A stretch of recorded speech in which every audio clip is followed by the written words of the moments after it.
Good morning, everybody. Oh, look. He's coming up. He's ready. He's fired up. Anyway, good morning, everybody. Welcome to our April 24th City Council work session. We're going to get going. We're going to skip the first one and move straight to the audit. So I'm going to turn it over to our director here.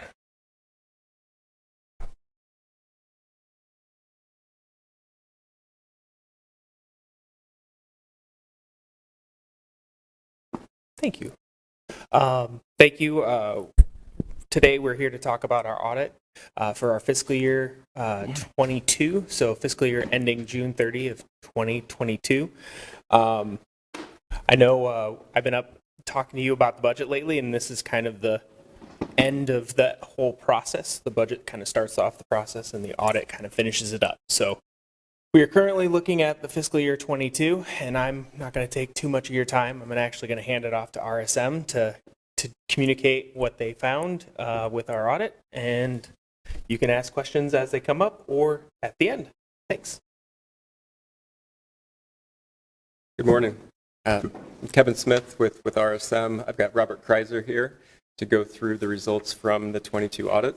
I'm going to kick it off and just go through some of the required communications and then hand it over to Robert just to talk about some of the financial information, and then we'll talk about the results from the compliance grant audit as well. Yeah.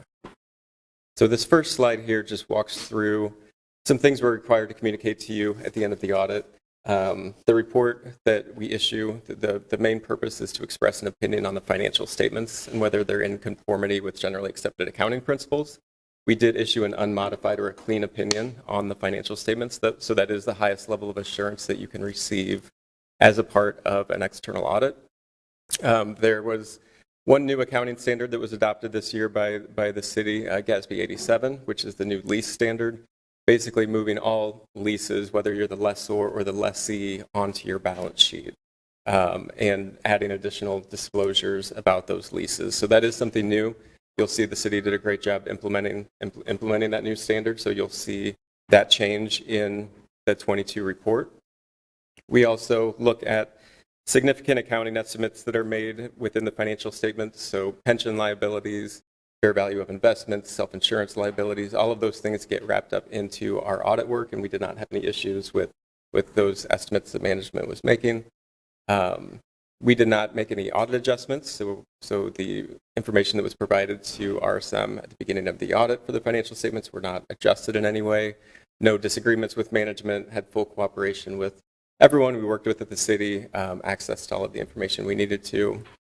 No disagreements or difficulties performing the audit. All of those would have been communicated to you in writing as a part of our audit. So I'll turn it over to Robert just to talk through some of the financial results. Thanks, Kevin. I want to pause really quick just to also thank Nick and James and Tim and their team throughout the entire process of the audit. They do a great job. They're great to work with, and they make the audit go smooth and timely, and we really appreciate all their hard work throughout the process. First slide here is just revenue for all the governmental funds. Overall revenue increased about $25 million or 6.4%. Majority of that really being taxes. And the majority of the tax increase this year was really the local option sales tax. And a large portion of that is really due to the modified accrual accounting and related to the period of availability of when dollars were received related to an accrual last year that then was pushed through as revenue this year as it was received after the period of availability. And then there was an offset to that of intergovernmental revenue that was really the result of last year of the $22 million of the airport debt that payoff that flows through there was offsetting that increase in the taxes, which resulted in that overall $25 million increase. Expenditures by the governmental funds decreased $43 million or 8.4%. A big portion of that being capital outlay, which decreased $34 million, which is about 26%. Really, capital outlay is really based on projects year to year, just how many projects are going on in that year. There's not really one specific thing that we could identify related to that decrease. Also, debt service decreased about 30 million, or 24.1%. Again, that was in the prior year. There was that $22 million payoff related to the airport that really factored into a large portion of that decrease. General fund balance unrestricted in days did go down 5 days. It's at 102 days. The GFOA kind of expected, or what they say you should have, is between 30 and 60 days is kind of what they throw out there, but it's obviously just a point in time. This is as of 6/30/22, what was available in the general fund unrestricted compared to the expenditures out there. Still in a very strong position.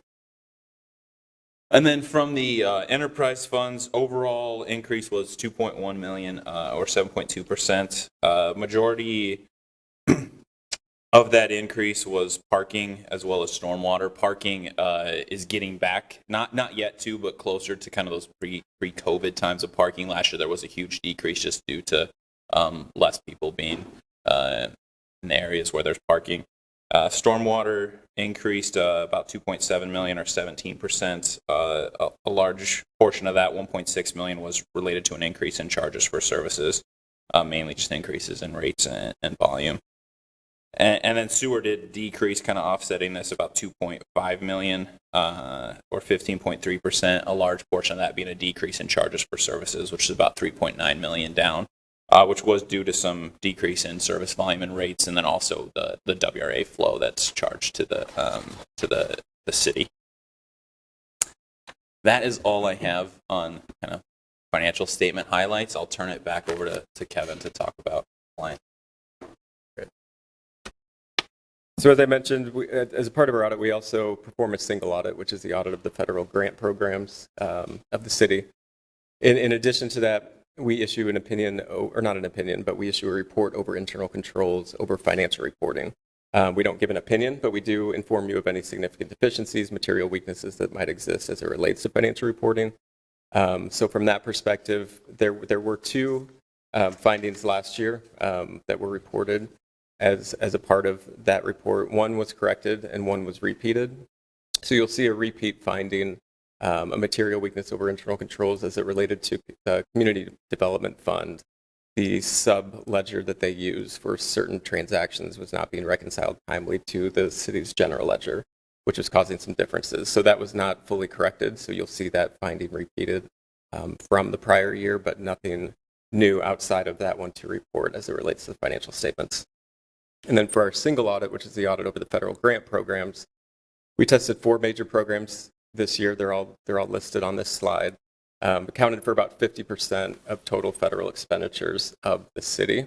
For the Home Investment Partnership Program, you'll see one compliance finding reported, and that was due to some inspections that weren't being performed timely. There's certain inspections that are required under the program every 3 years, and there were certain instances that we were testing that there wasn't evidence that those inspections were being performed timely. And then you'll also see a finding in there over the 21.027 grant, the ARPA funds.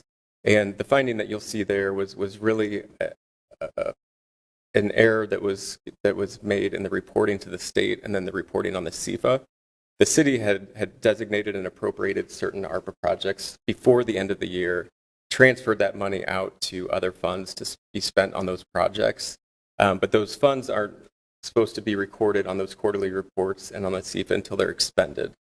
So it's not that the funds were being spent on things they weren't supposed to be. It was really a timing issue of when the city reported those to the Department of Treasury and on their schedule of federal awards. Those won't show up until you spend those funds. And the city was putting them on those reports when that money was transferred over to the funds in which they would be spent. So you'll see those funds. So everything was corrected. The CFA was corrected. The reporting to the Department of Treasury was subsequently corrected as well. And you'll see those funds showing up in 23 then when those are actually spent. When the city allocates it to the other entity, that counts as spent, or when the other entity actually spends it? So we were redoing this when we sent the dollars out the door and the dollars weren't spent, so that was the issue. It's when the dollars go out the door of the city. Okay. So internally, they were transferred to where the fund in which they were going to be spent, but hadn't actually Got it. left the city. So again, want to reiterate, it wasn't an issue of inappropriate spending or anything like that, or question costs. It was really just a timing issue and on when those funds should have been reported. But you'll see in the compliance report, there's a section that has a corrective action plan. So each of those findings has a corrective action plan that management put together, including what they expect or what they already have done to correct those findings. That is all we had prepared. Happy to answer any additional questions. Anybody have any questions? All right, thank you very much. Appreciate it. Thank you. Appreciate the time. Nick, good job. All right, let's move back to the private property hazardous tree complaints. Scott, we hear that maybe you are going to give us a little update on some of this. So my apologies for running late here. I'll have Shane come on up. This is meant to be a very brief conversation to make sure we're headed down the right path. You may recall that we brought this topic to you a while back, and there was an interest in at least pursuing the opportunity for our city forestry to become involved when there is a private tree issue that may involve two private properties. And in researching that, and assistance from Shane and Jonathan at Public Works, and then a little bit of help from legal as well, of course, with their expertise, that we're going to present to you a proposal for which the city would take complaints from private property owners about trees that are in their neighbor's yard, private property, but are looking ill, looking like they might be dead, and potentially could do damage to their property.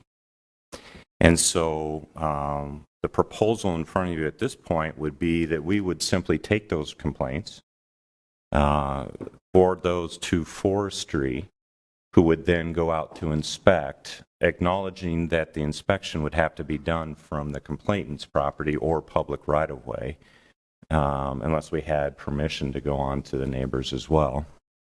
And then make a report to both property owners with a notice that if the tree did appear to be dangerous and potentially dying off.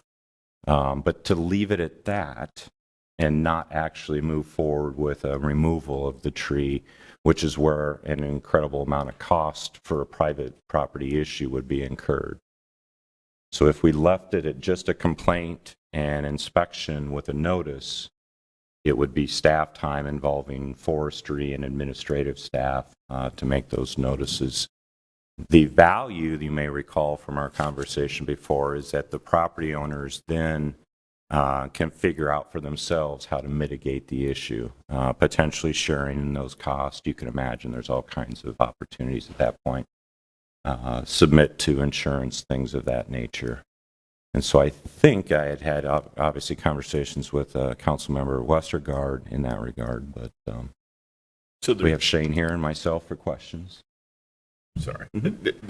So we're not going to require any compliance to, if we deem the tree as unsafe, are we going to, No requirements beyond. no requirements to remove the tree? Because we simply don't have that on private property. Okay. What we do Just want to today, be clear. what we do today is only when there's a risk of public right-of-way, parklands, things of that nature that might be damaged. I just want to remind, so if we've notified that there is a dead tree, it falls down, now it's damaged the property of the neighbor, what is the recourse? Who is responsible for that? Well, it still remains a private property issue, so they would have to The figure owner of that the out. tree that fell on. I just wanted to Yes. clarify for everybody where. Yes. It is the owner of the tree. Well, I No. No. contacted a couple of insurance agents. One of them was Don Kung Malley, who helped the city.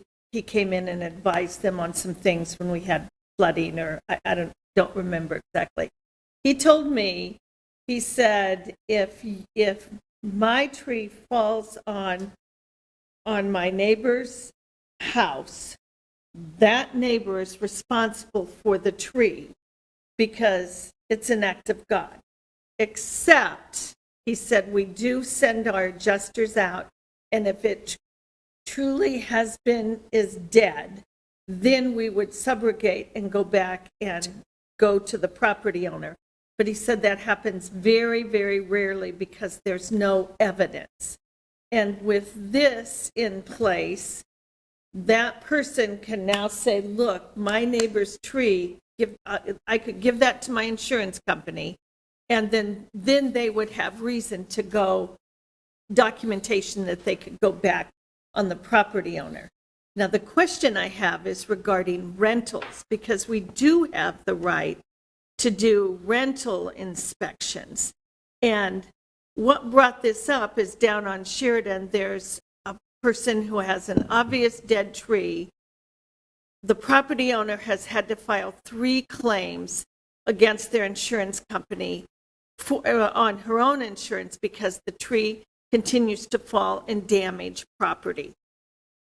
I even called the landlord, and the landlord said, too bad, that tree can fall 10 times on that neighbor's yard, and I don't care, because if it falls on her land, it's her job, which I think is really that's a bad answer.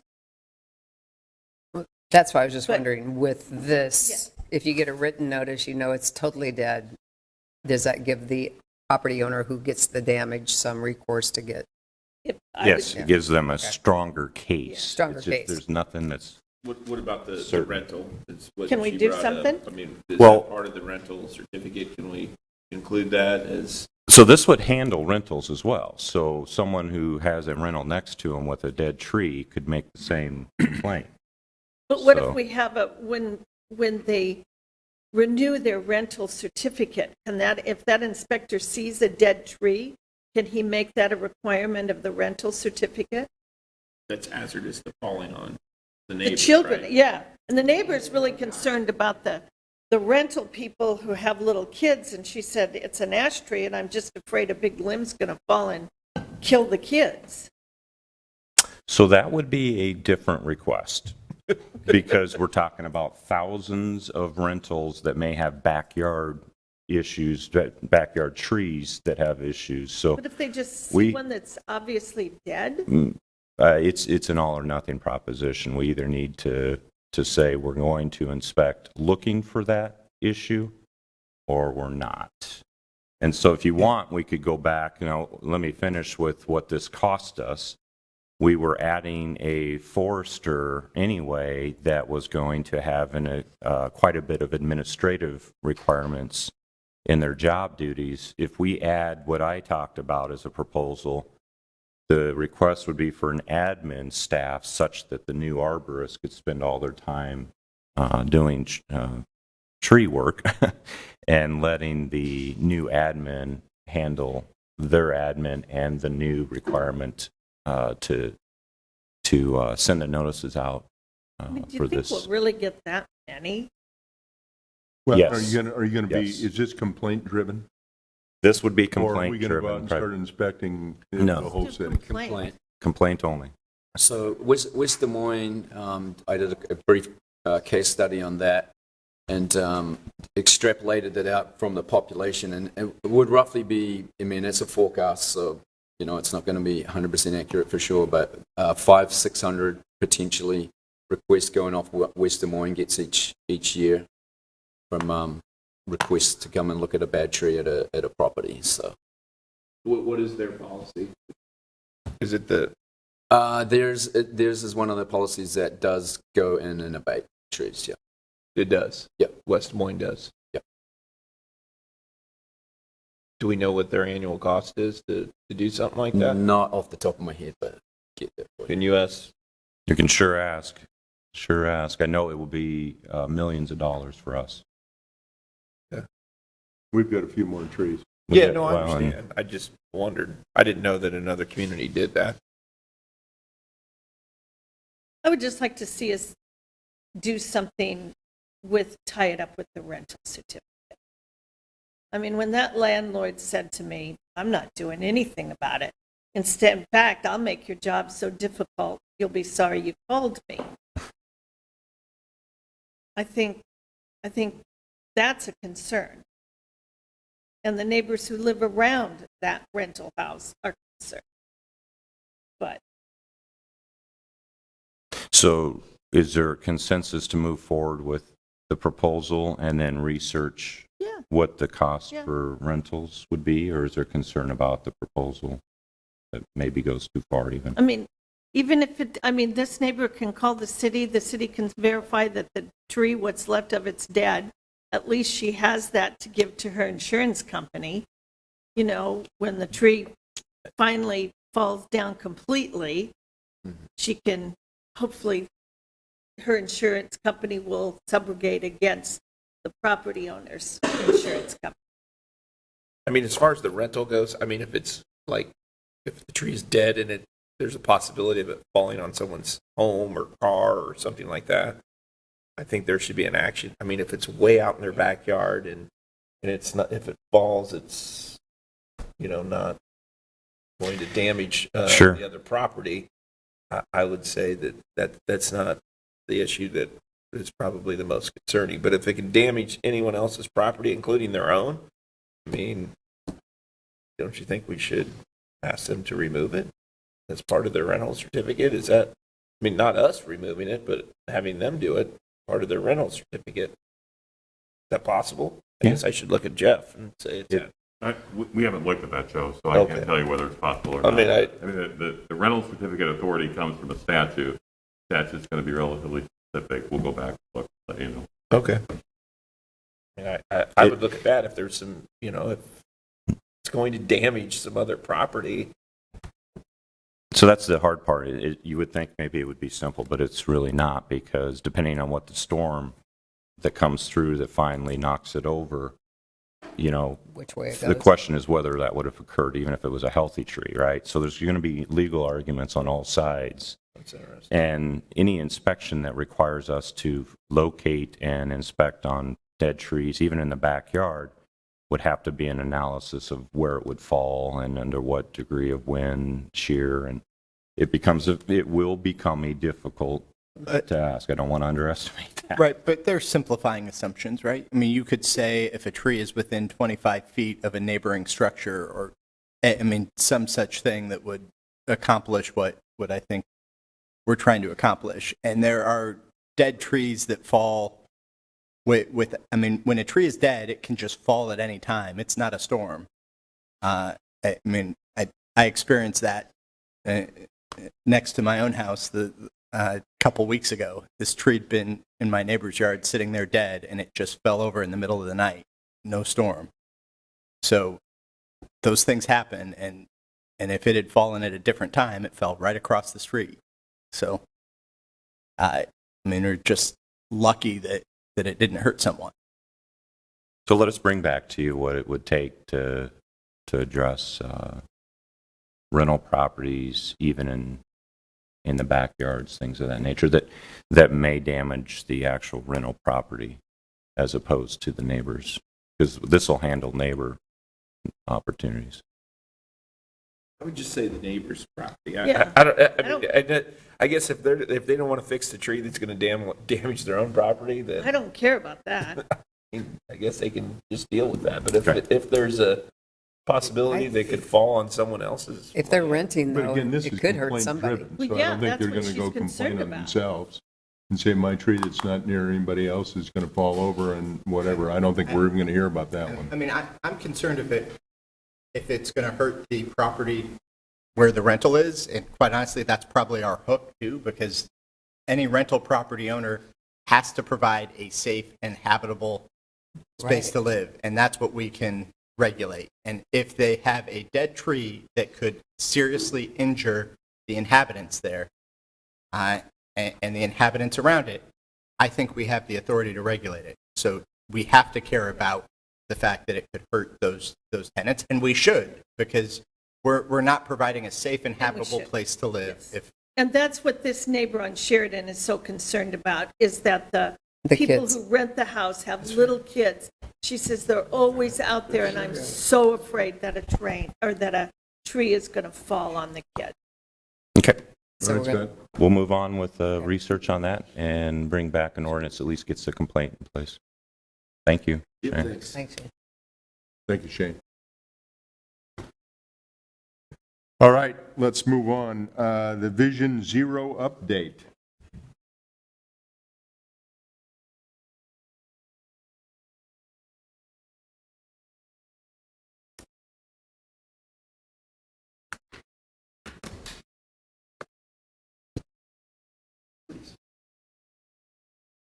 Good morning, members of council, honorable mayor. My name is John Davis, city traffic engineer, and let me get this presentation up here.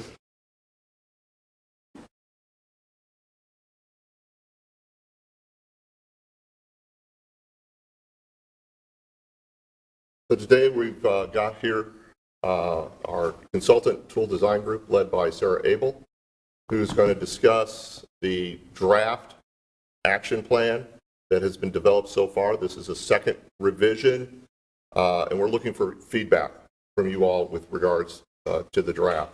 And then we'll be discussing the US DOT Safe Streets and Roads for All implementation grant that was recently published and has a due date of July 10th of this year for this cycle. And we'll be looking for feedback and direction on proposed projects that we would like to submit for the grant application. So with that, I will turn it over to Sarah, who will take the first part. Hello, Mayor and Council. It's so great to be back in Des Moines. And the weather's still a little cold here since the last time I was here last June, and it's hard to believe we've almost been working on this project for a year, but we've been in a thorough investigation phase. Many of you all have been involved in the engagement. We've been working with the Vision Zero working group throughout the last year, and we presented a first draft plan to the Transportation Safety Committee and the Vision Zero working group. And now we are presenting a second draft plan to you all as well as the public while I am here this week through May 4th. In order to genuinely get feedback to revise the plan before we come back to you all with a final plan. So this is a draft that we intend to get comment on. We expect it to change and to get feedback on it. So with that, I'll go through the process of how we got to this plan and some of the key things in the plan, but I believe you all already have a copy of the full plan, so this presentation will be a very high level of what's in the plan. So, we did thorough engagement through multiple formats, and I'll highlight a summary of that public engagement. We also did a crash analysis. We mapped the crashes in a variety of ways.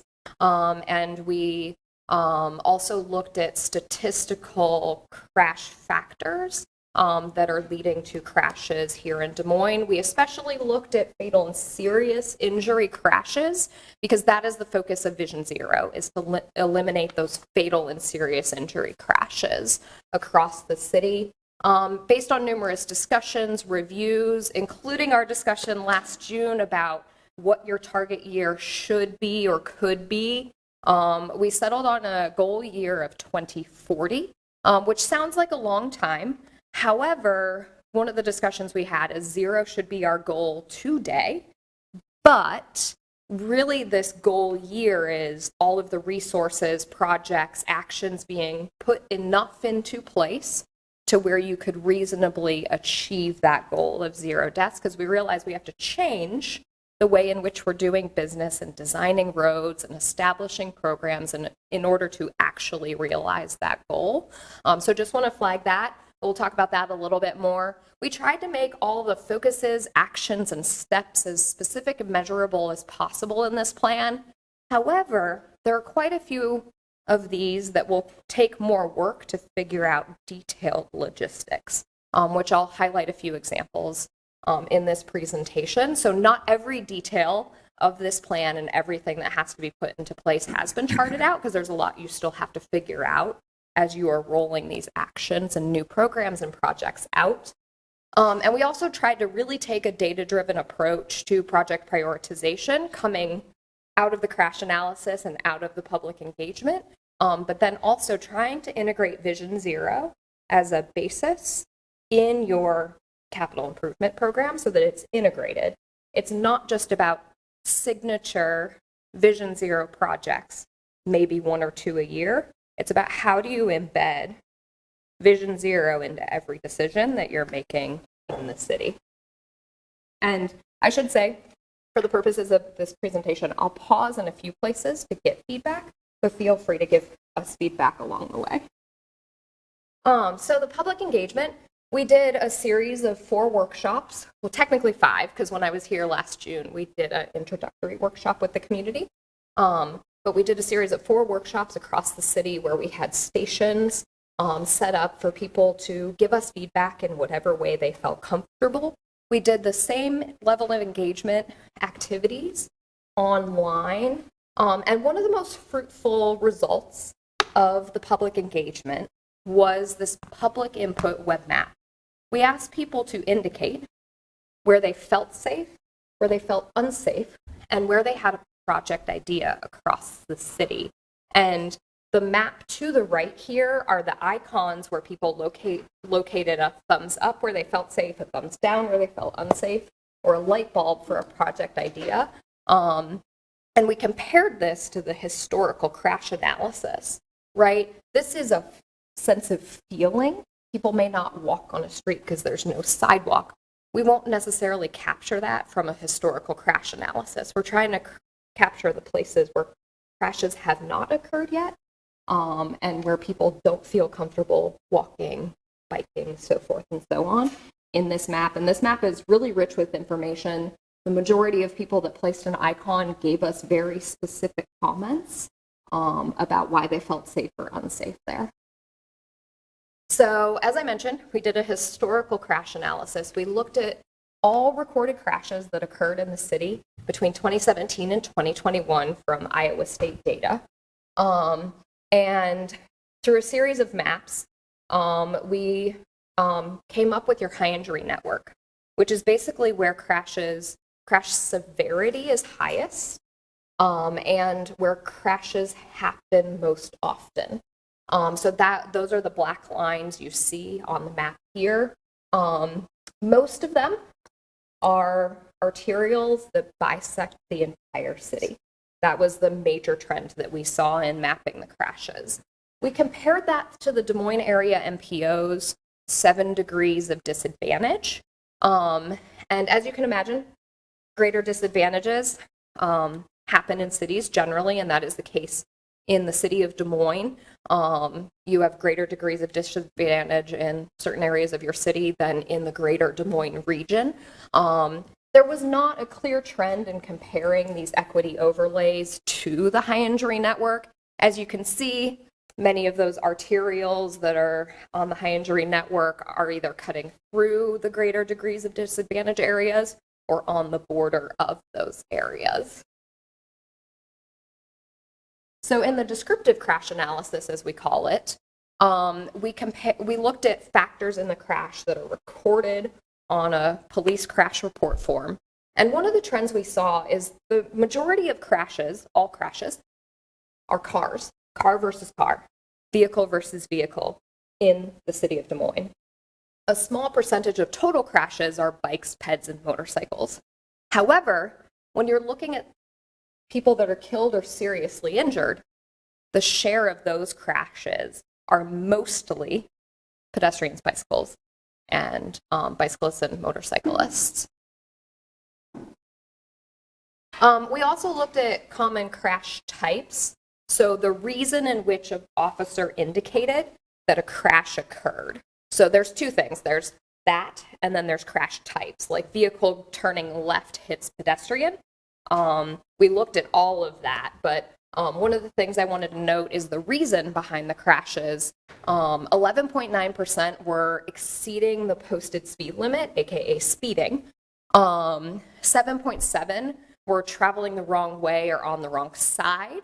And then 6.7 was failing to yield to a non-motorist. So these are your top 3 crash types that resulted in someone being killed or seriously injured. So from all of that, at a very high level, we go into more depth in the plan, and the city staff have a lot more information in prior deliverables that led to the summaries in the plan. We developed 5 focus areas. So this is from best practices nationally, as well as what we heard in the Des Moines community and what was relevant here in Des Moines. So enhance city policies, programs, processes, and partnerships. Lots of P's in that one. Safe streets for everyone. Promoting safe speeds. That includes looking at speed limits as well as people speeding. We obviously saw that a high degree of killed and seriously injured crashes involve speeding. Promote safety culture and safe street behaviors with the entire community. And then improve data and transparency. Explain more of why we're doing this, how we're doing this, what's working and what's not. I want to note that Vision Zero programs are more well received once they're established if we celebrate the victories too. If we're seeing certain types of crashes go down, we should celebrate that and we should tell the community why and how that's working. So I think it's about opening up our data and transparency about what is working and what is not. So I want to maybe stop at the high level. Yeah. Because this one sort of struck me as like promote safe speeds.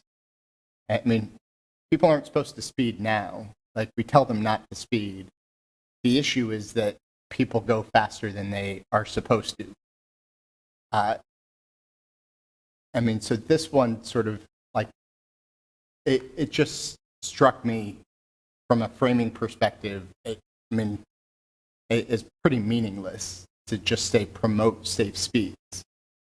And particularly when I coupled with what we've seen from other Vision Zero plans, like that high level piece, just, I mean, it jumps out as not, I guess that's feedback as much as question, but why is it promote safe speeds rather than take changes to ensure safe speed, whether that be enforcement, road design, the whole series of things, like telling people don't speed.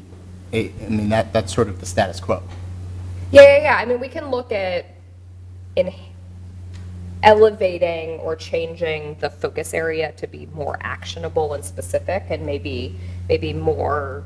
I mean, candidly, like that would be helpful throughout this. Okay. I mean, I really struggled when I read it in terms of understanding what our roadmap was from an actionable perspective. Like a lot of the actionable stuff was process that I thought this, like quite honestly, I was expecting this to have addressed more of those process pieces, and that the next step was going to be the action piece.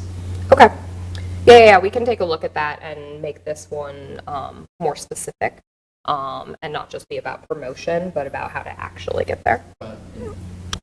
So that would apply to the second bullet too, or the one right below it, promote. Like there were 2 promotes, and that just really stuck out. Okay. Yeah. For the cities that Tool has already developed plans, has promoting safe speeds worked? Yeah, I mean, so promote safe speed is a common focus because the focuses are big picture aspirational areas in which you should focus. Maybe promote is not the right word, and we can look at these being more enhanced to be specific. But we have, like, a plan we just did in Tacoma was safe streets for all and just safe speeds. Like a number of the plans we do will take like general elements or focuses. So some don't even have that actionable word in front of it. Like we've had plans that we've done before that just say equity, and then there's actions under equity. So we can make these more of like full sentences that are more specific for this plan. We see a variety in the plans that we do because they're guided by what we heard from the community. So we see some that are more general and some that are more specific. So you could promote safe speeds by having more traffic officers give tickets, right? Yeah, that is one aspect of speed management.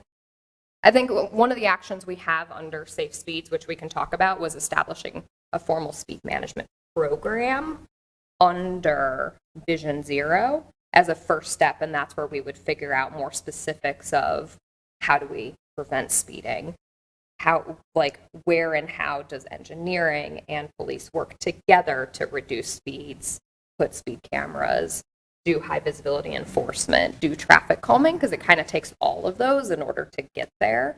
And then there's the education and awareness part. That's why I took it. So you're talking promoting it out to the people too, that if you do this, this is what could happen, so that people are aware of what we're even doing. Is that the promotion? Yeah, part or that too? speeding, there's a zero tolerance policy for speeding in the city of Des Moines.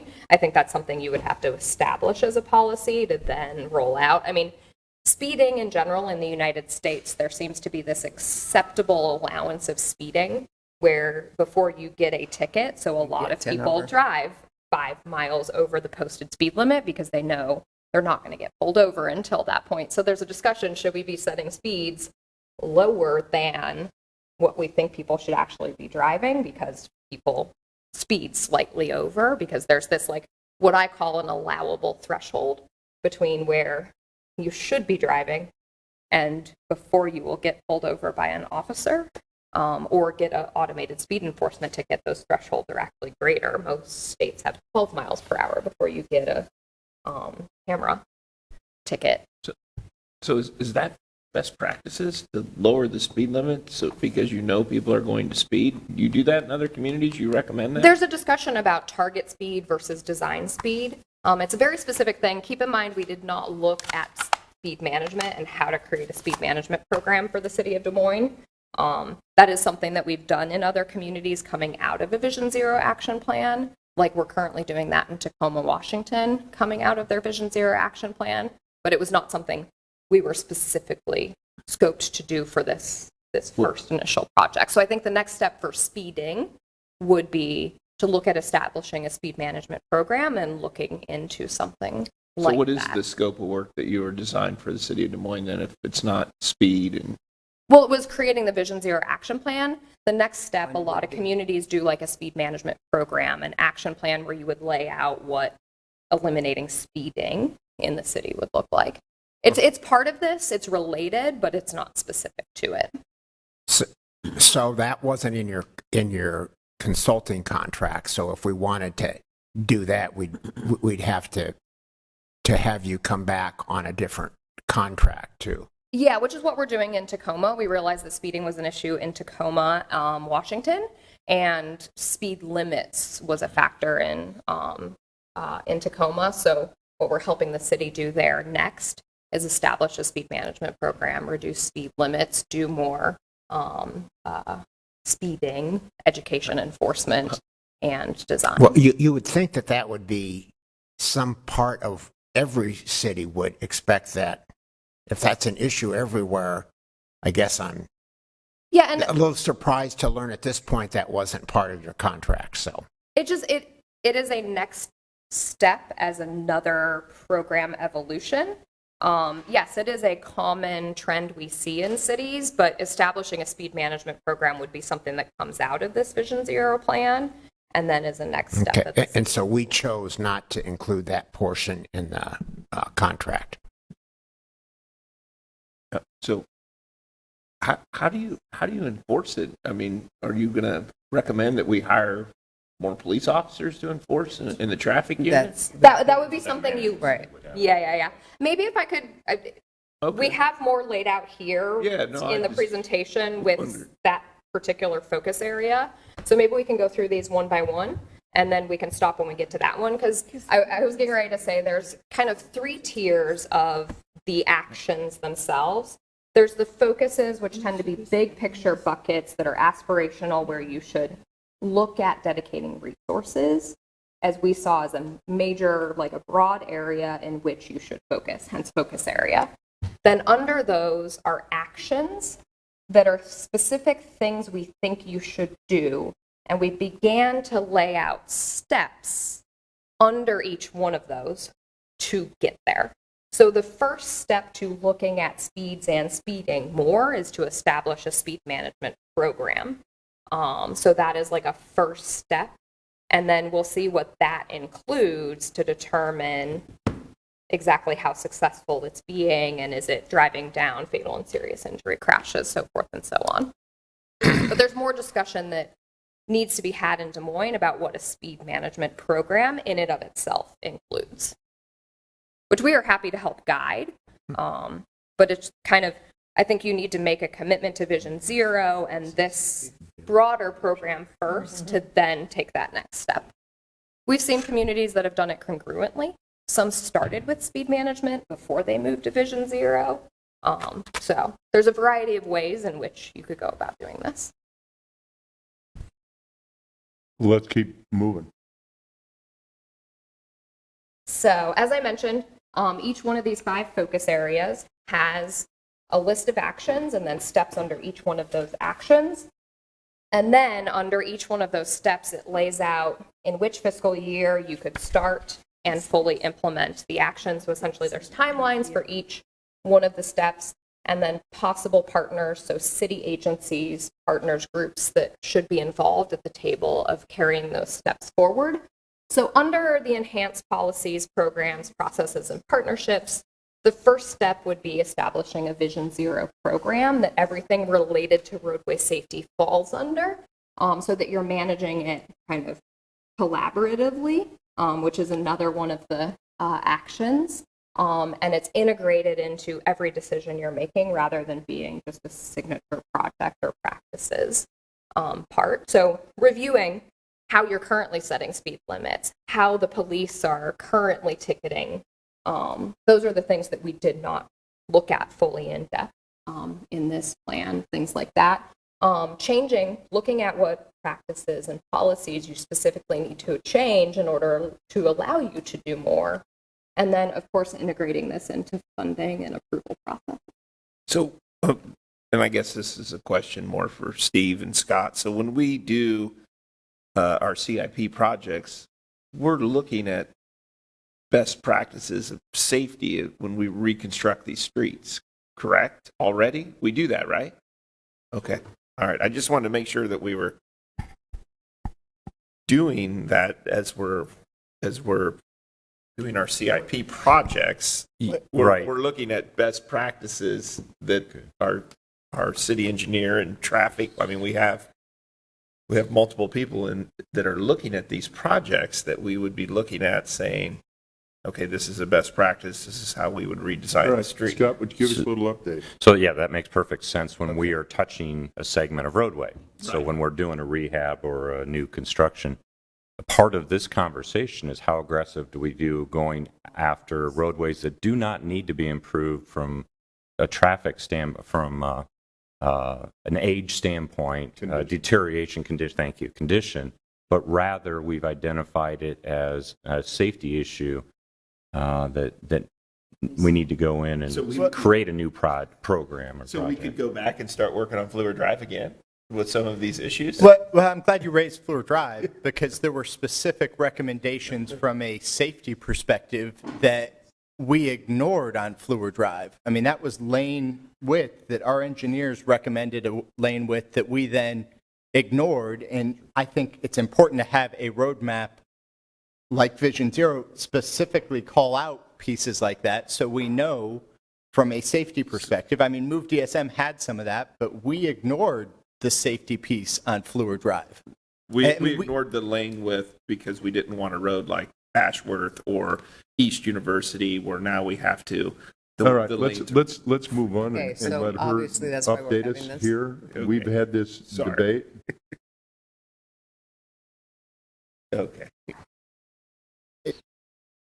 I've got a question on the collaboration piece. Yeah.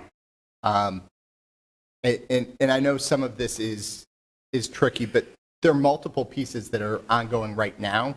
For example, that I guess I would have hoped to see a little bit reflected in this plan from a collaboration perspective. I know separately we're working on a climate action plan, and a big piece of that is transportation and how transportation integrates, and making sure that we're creating a system that facilitates more walking, more biking, more transit.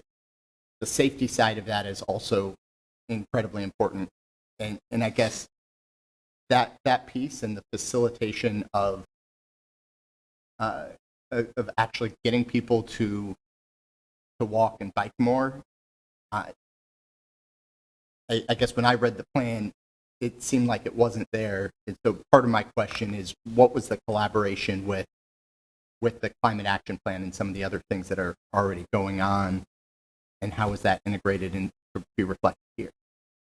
We glanced at the draft of the climate action plan that was provided to us. We actually reviewed all policies, programs, processes that were provided to us by the city. We felt like integrating vision, this is actually something that uniquely we're trying to do in Des Moines, is integrating Vision Zero into your plan DSM, your city's comprehensive plan, and Move DSM. This is not something we've actually recommended many places, because I don't think we entrenched, like stepped back to look at the broader picture in many places. We feel like embedding Vision Zero into your broader plans integrates it, rather than trying to make Vision Zero everything else, which is essentially what your plan DSM is. These plans can feed into your broader picture. Because I totally hear what you're saying. It's just hard to focus on safety enough to get the level of detail needed in every little step related to safety if you're also trying to tackle the bigger picture. But equity, housing, where people live, how people are moving, how to get people out of their cars into active modes, they'll only do it if they feel safe, right? And that's why we design for like all ages and abilities, because if we know that if we're designing for older adults and children, more people will ride, because generally those are more safe environments. So I feel like focusing on the safe system approach of separating users in space and time, if a crash occurs, it can't result in a fatality, will mean people will feel safer and they will drive less. But there's so much more that you have to have access to. Like this morning, I had to wait 20 minutes for an Uber, and I couldn't find a B-cycle within walking distance of where I was coming from. So, right, there's a lot that has to change in the broader picture to get people out of cars, and one of the big things is safety. And I feel like if you focus on that separation of space and time in a way that makes it safe for everyone, you will start to see more people biking and walking. But then how far people have to go in order to go from one land use to another is another factor. So I think the hope is by embedding this into Plan DSM and Move DSM, you're going to link to that climate action plan, for example, among a number of other key policies you all are actively working on.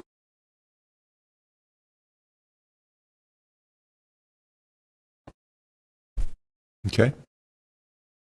Any other questions on Focus 1? If not, I'll go to Focus 2, because I totally agree with you that there's a lot of discussion here, and there should be.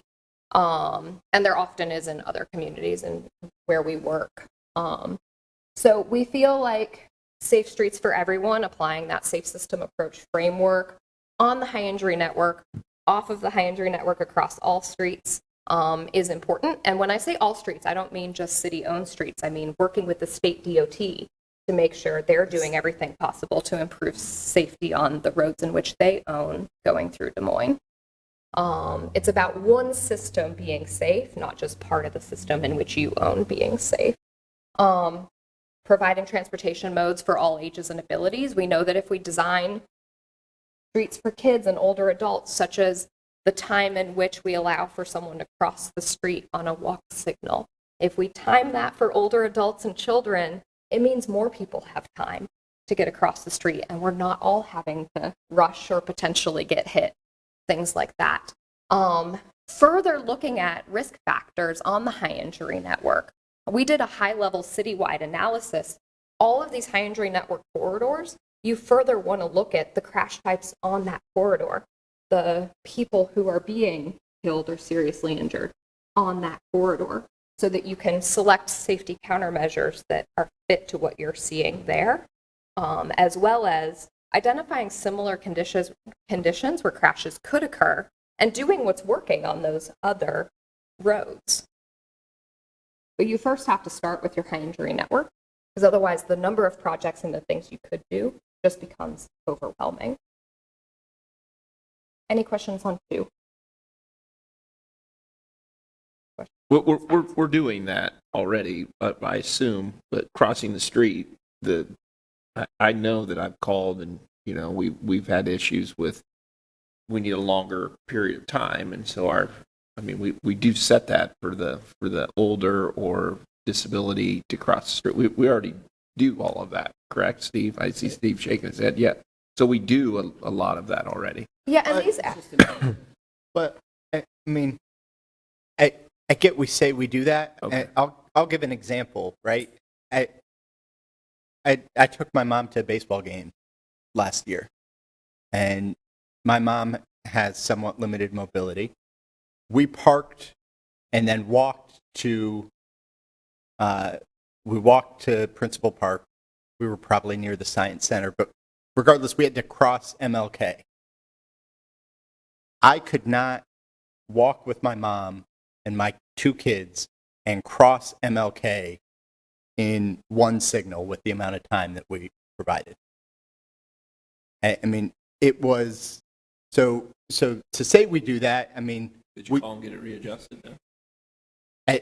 No, we haven't got that readjusted. That area has been. I've actually spent a lot of time, because I also hear from the neighbors in that area about concern on 2nd Avenue. Like that's actually one of the high injury network places that I get a lot of complaints about, because there's high speed in that area. It's multiple lanes wide. People jockey in and out of traffic. The people at Brown Camp Lofts don't feel safe crossing the street there either, in both directions. So it's an area where I've got a whole email file with engineering on that area. So, it's nice to say we do some of these things, and we do and we are, but there is a long way to go if we're actually serious about addressing these things. Isn't that why we're having this whole discussion, so that we can set and establish policies to help correct all those? Yeah, I think Councilmember Mendelbaum and Councilmember Gatto, I think you strike the balance of why we're doing this plan. So thank you for that. These actions are not that you're not doing it. It's where you should focus and further look at and potentially figure out more details of how exactly you're doing this. Like, are you doing street timing crossing just to MUTCD, or is there more you can do here? So forth and so on. Like, there are areas to look at what you've been doing and what you need to do more of. It's not that like you aren't doing it at all, or that you're exactly where you should be. Because that's like, I say this a lot when I'm presenting Vision Zero action plans and safety plans. The devil is in the details. You kind of have to get into the weeds to truly get to zero. This is the first step to getting into every little detail, but the street crossing example is just one of them. Do we need to enhance the timing? Do we even have a policy at all? Are we just following the manual on uniform traffic control devices? Those are all discussions you all need to have in the city to decide the exact next step in which you're taking. So, any other questions on safe streets for anyone or for everyone, and any other actions or steps you would suggest? Because another thing I would encourage you, because this is a draft plan and we want to incorporate as much as you all want to see in the final plan, is where you can give us specific steps, specific actions, specific focuses you wish you had seen. We can certainly get those incorporated. That's why we're presenting a draft plan to you all. Okay, promote safe speeds. We think the first step in this, as I mentioned earlier, is to create a speed management program within the Vision Zero program to further look at all of the things in which we discussed earlier. As I noted, in the initial crash analysis, which is the first you've kind of done at this level in this city. There's been previous high-level analysis as part of your Complete Streets program. We discovered that speed limits and speeding are both issues. So the next step, we think, is to establish a speed management program that integrates things like your current neighborhood traffic calming program, like what are you going to do on arterials now that we know that those are the main area of issue for people being killed and seriously injured? How are you going to work with the state to understand and change what you're allowed to do at a state level around speed management? Like, I'll mention speed safety cameras. We know that there's currently a state law that prevents you from potentially doing everything you want to do. So there's working with the state in order to do everything possible to prevent speeding. And we'll further look at wherever we say enhance, because I hear you, Councilmember Mendelbaum, that promote or enhance may not be strong enough of language, and we can be more specific. But focusing speed management where you're seeing people being killed and seriously injured is something we would suggest, right?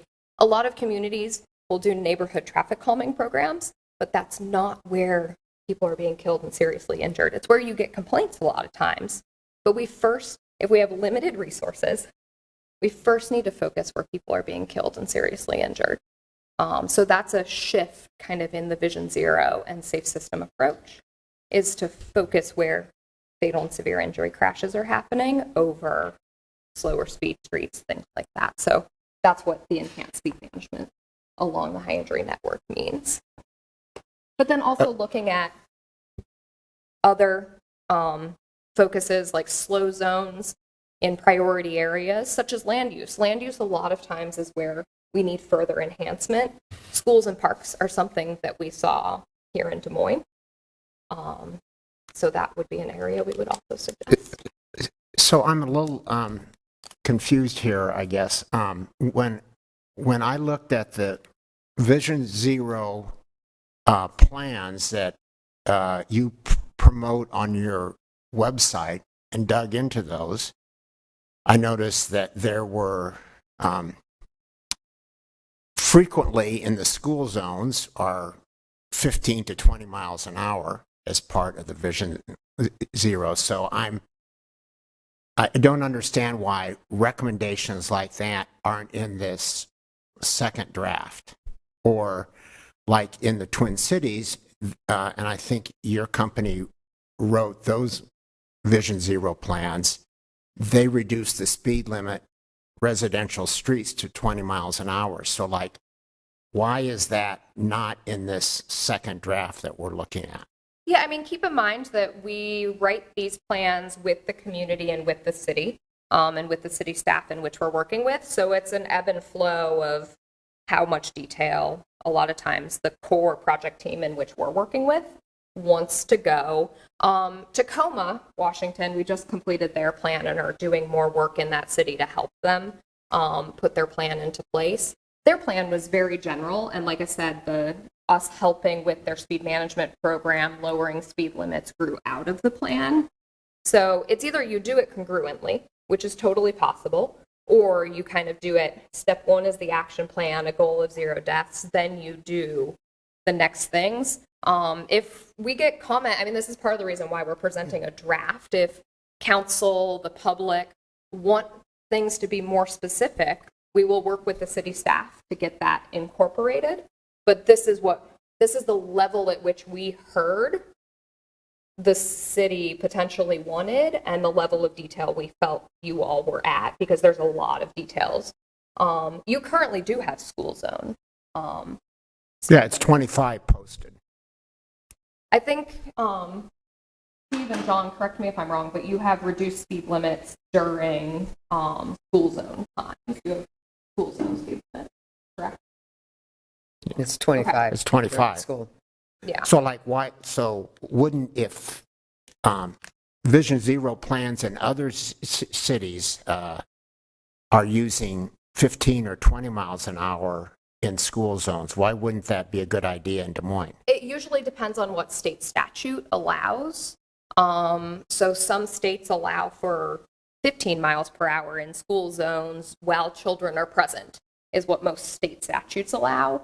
So we would have to look at the Iowa State statute for school zone speed limits to give you a more specific answer. Okay, and that wasn't a scope of the contract that, Not to specifically look at state statutes for road. so we didn't pay you to look at this state statute on, for example, school zones, or for reducing the speed limit on the residential streets. Not to that level of detail, no. I guess I'm Because not I think sure- you just didn't know at that time. I mean, why wouldn't we? You know, I mean, I think about University Avenue, which, you know, it's going to be 2 years before I get a hawk light there. We've got schools all along a state highway. A child did get killed. And why aren't we doing something about I that? think we can add a step specifically to look at state statute speeds around school zones. Already being Or we can look at that and add it to the plan if you want a more specific recommendation. Connie? There's kind of 3 ways to go I'm about just that. trying to get clarity here. So this was your second draft. You will come back after listening to our comments with a final draft. So if we want more specifics, you will come back with those recommendations. Is that what this? No, they're not. They're asking for comments and recommendations. So if we say we want. No. So we can get more specific if that's the direction we so choose, but some of us, like if we want to come for the speed, then that's up to us to say we can take that on separately if we wanted to say we're going to lower all the speeds. But it's I'm not a just trying speed to- management plan. We would have Right. to pay. But they will say do a speed management plan or We would get more Yeah, and then we specific in it. can, and then we can discuss if that's an additional scope, if the city's going to bid that out again. I want you to focus least importantly on our scope of work. We want to get you a plan that is everything you would like to see, and we will work with city staff if we feel like that is out of scope and discuss if we should continue help, if it's going to cost more. In full disclosure, we're doing that already with the Safe Streets and Roads for All grant, in which you all are pursuing a few other things that we see as immediate actions that we could help with. So focus least on our scope. We want to get you a plan that is You most want our helpful in input on doing. what we want. Yeah, so if you Okay. say enhance slow zones in priority areas near schools and parks doesn't go far enough, we want to look at state statute. We want a specific speed limit recommendation for those school zones, for example. We can put that as a step in the plan, and or we do it as part of this plan if budget allows, or we do it as an immediate next step. So, yeah. well, okay, so the work group that you had, I may not use the right term, The Vision Zero working group? okay, so from, I don't know, from November to March, how many times did you meet with that group? November of 2022 Right. to March of 2023. Yeah. Well, we met with them previous to that. So from June until March, we were meeting with them. We actually had 3 meetings with them in February alone to go through the first draft of the action plan. We met 3 weeks in a row to go through, here's the first set of actions of what we heard. What more do you want? What specific things do you want to be involved in? Like that working group helped us develop the focuses, the actions, and the steps you see here. And so have they seen this draft number 2? Yes, it has been shared with the working group. And we're And they're okay with this? We are actually meeting with them tomorrow. We're meeting with the Transportation Safety Committee and the Vision Zero working group tomorrow, which will be our 6th meeting with the Vision Zero working group and our 3rd meeting with the Transportation Safety Committee. 3rd since last November? 3rd since June of 2022. How many times have you met since last November? With the Transportation Safety Committee or with the working group? Working group. Tomorrow will be our 6th meeting with the working group since the formal start of this project in June. It was since November of 2022. Since June. Since November of 2022, how many times have you met? I would have to go back and look at meeting dates. All I know is that it's. I'd be interested in learning that. Thank you. Okay. I believe the specific dates are on the Vision Zero webpage, correct? I just don't know off the top of my head from June forward, except for we met with them once right before the holidays and then 3 times in February. So are you giving us these recommendations from crash data? I mean, is that where you're coming up with this stuff, or Not is this just in general what you not would just from give the to crash. anybody? And No. from these groups. Okay. I mean, it's a compilation of what we heard during community engagement, what the working group, what we Okay. heard from the working group, what we heard from the Transportation Safety Committee, what we heard from you all at a very high level last Okay. June. We interviewed over 26 staff within the city, including like the planning director, neighborhood services director.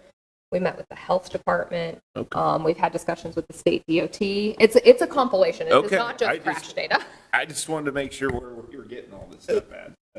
What health department? We don't have a health. The Polk County Health Department Polk serves on County. our working group. So Yeah. She It said ju- city, but we don't have a city health department. just to be clear on one of the pieces in terms of input, I mean, I was hoping to see more specific recommendations than are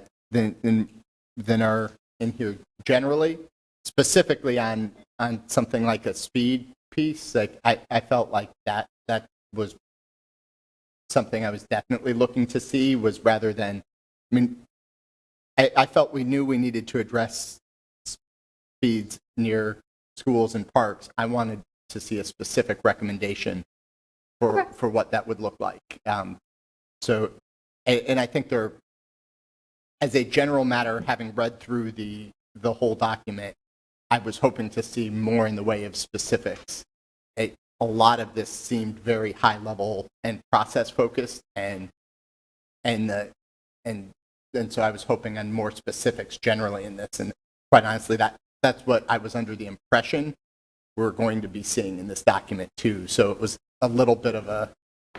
Yeah, and we typically, when we present a draft plan, we typically keep it more high level to figure out with you all. So it is the council's plan, the city's plan, and the community's plan. When I meant genuine feedback, we want specific a feedback as you all want to go. We will integrate it into this plan. If we need to do more research, get you more answers, we can discuss with city staff what that looks like for us versus the city versus other partners. So we typically try to keep this at a higher level to know, because some agencies want it even higher level than what we've given you. Yeah, but I guess I have a certain amount of frustration that this is so high level, and that, I mean, I think Councilmember Voss's question was getting at, you know, we had a presentation 9 months ago.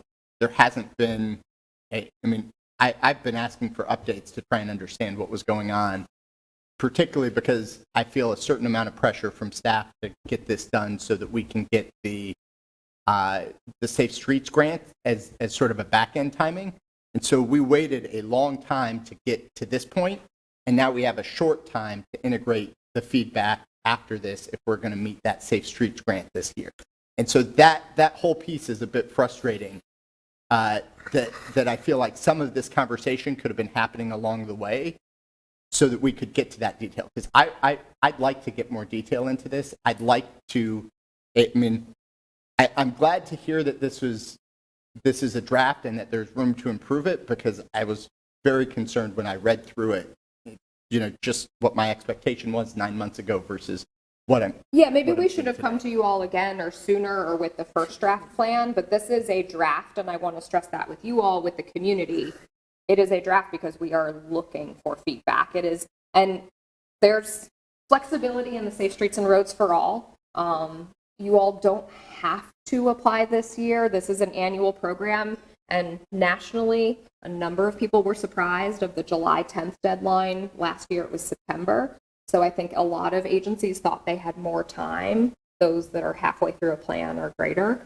Yeah. And it probably makes, I assume the strength of our plan maybe weighs into that application, and so it would be better to have a strong plan done and get the plan right rather than rush an application. This plan meets the minimum requirements for the plan to apply to Safe Streets and Roads for All, but I think it's a discussion within the city of how much detail. I would rather have you have I guess my recommendation is I would rather have you have a full plan that is more complete, that is everything you would like to see, and take more time to do that rather than try to finalize the plan reacting to a grant. Because overall, as a planner, that's something that I find is getting cities and out of the cycle of reacting to grants. You can chart a path like more broadly and then apply for funding that makes the most sense. But that is totally up to you all. If you need this funding right now in order to take the first step, I think that's a decision you all have to make. The other thing that I will say is you don't have to have a final adopted plan. John's going to go through this. You don't have to have a final adopted plan. It just has to be a final plan, which is generally broad in USDOT's terms. So you could apply with a final draft plan and still be further enhancing and detailing a number of these focuses, actions, and steps. You have to have a Vision Zero resolution in order to apply to Safe Streets and Roads for All. So that would be something that if you apply this year that you all will want to figure out.